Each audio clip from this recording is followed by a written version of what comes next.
Good morning students. Most welcome to join SST class of class 10. Today we will read about the outcomes of democracy. In this chapter today we will discuss about 3 points. First of all, the emergence of India as a democratic state.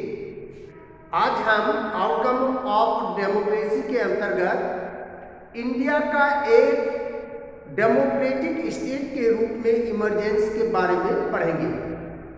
जैसा कि हम लोग जानते हैं कि हमारा देश 15 अगस्त 1947 को इंडिपेंडेंट हुआ और हमारे देश में अपना एक कॉन्स्टिट्यूशन बनाने के लिए, संविधान के निर्माण के लिए एक संविधान सभा का गठन किया गया, जिसने 26 नवंबर 1949 को संविधान बनाकर तैयार कर दिया, लेकिन इसे लागू किया गया 26 जनवरी 1950 को। यह इतना सरल काम नहीं था, क्योंकि हम जानते हैं कि जब हमारा देश इंडिपेंडेंट हुआ उसके पहले ही हमारा देश 2 भागों में बंट गया, हिंदुस्तान और पाकिस्तान। इस बंटवारे से पहले ही कॉमनवेल्थ राइट्स में लाखों लोग, हिंदू और मुस्लिम दोनों, आपस में लड़कर मरे। इसीलिए जब हमारा देश एक डेमोक्रेटिक कंट्री के रूप में विश्व के धरातल पर आया तो किसी को यह विश्वास नहीं हो रहा था कि यह एक डेमोक्रेटिक कंट्री के रूप में लंबे समय तक चल पाएगा। लेकिन हमारे संविधान के जो निर्माता थे वे एक एक जो कानून बनाए उसमें फुल टाइम दिया, आपस में क्रॉस डिस्कशन हुआ। जब यह हर तरह से यह साबित हो गया कि यह सही है, क्रॉस डिस्कशन में जब यह पारित हो जाता था, उसकी खूबियाँ और इसकी जो बुराइयाँ थी, दोनों पक्ष पर डिटेल डिस्कशन होता था, और जब वह दोनों पक्ष की ओर से स्वीकार कर लिया जाता था तभी उसे कानून के रूप में डाला जाता था। तो इतने लॉन्ग डिस्कशन के बाद, इतने गहन अध्ययन के बाद हमारे संविधान का निर्माण हुआ था, और सिर्फ प्रेजेंट जो प्रॉब्लम्स थे वही सिर्फ ध्यान में नहीं था, बल्कि फ्यूचर को ध्यान में रखकर भी बनाया गया।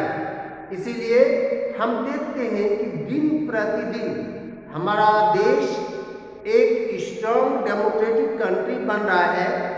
इसके सामने समस्याएं आती हैं, कई बार आई, लेकिन वह आसानी से, शांति से सबका हल हो जाता है, और हमारा देश आज वर्ल्ड के लार्जेस्ट डेमोक्रेटिक कंट्री में से गिना जाता है।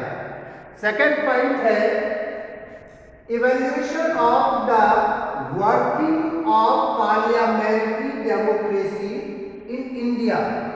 पार्लियामेंट्री डेमोक्रेसी, पार्लियामेंट जानते हैं 2 हाउसेस से बने हैं, लोकसभा एंड राज्यसभा।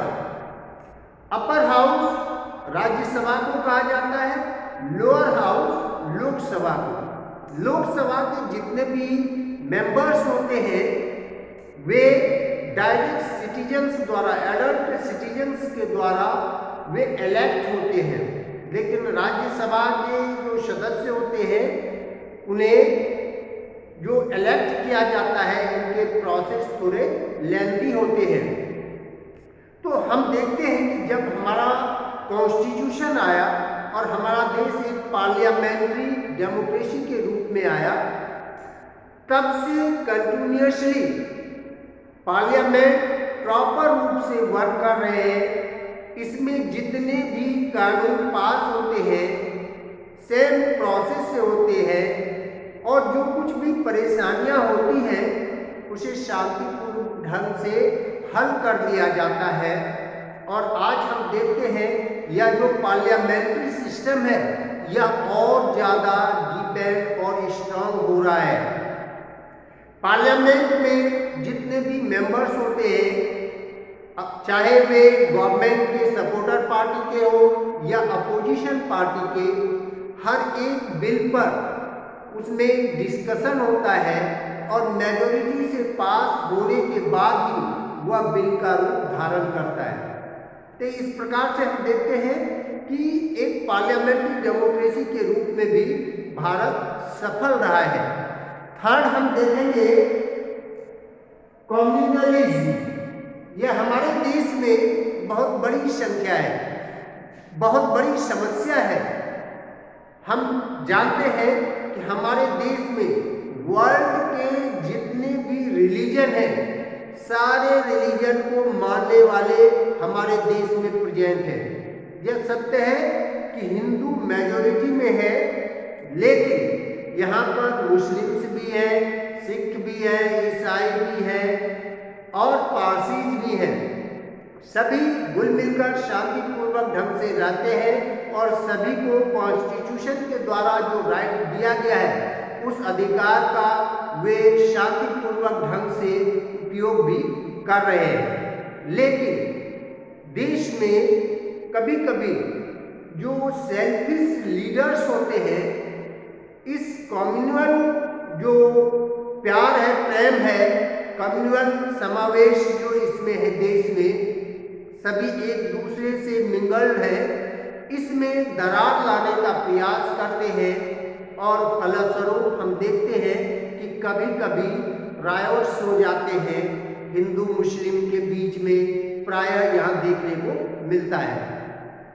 तो यह हर एक देश की समस्याएं हैं, भारत में भी ये समस्याएं हैं। लेकिन जब कभी भी ये समस्याएं उभर कर आती हैं तो बहुत ही शांतिपूर्ण ढंग से इसका समाधान निकाला जाता है और हमारा देश एक ट्रू डेमोक्रेसी के रूप में, एक पावरफुल डेमोक्रेटिक कंट्री के रूप में वर्ल्ड के क्षितिज पर, वर्ल्ड के धरातल पर यह दिन प्रतिदिन सफल होते जा रहा है, स्ट्रॉन्ग होते जा रहा है। ओके, अब नेक्स्ट क्लास में हम आगे देखेंगे कि और डेमोक्रेसी के सामने क्या क्या प्रॉब्लम्स हैं। खास करके इंडिया के संदर्भ में हम यह देखेंगे कि कौन कौन से प्रॉब्लम्स हैं और इसका समाधान किस प्रकार से किया जा सकता है। ओके।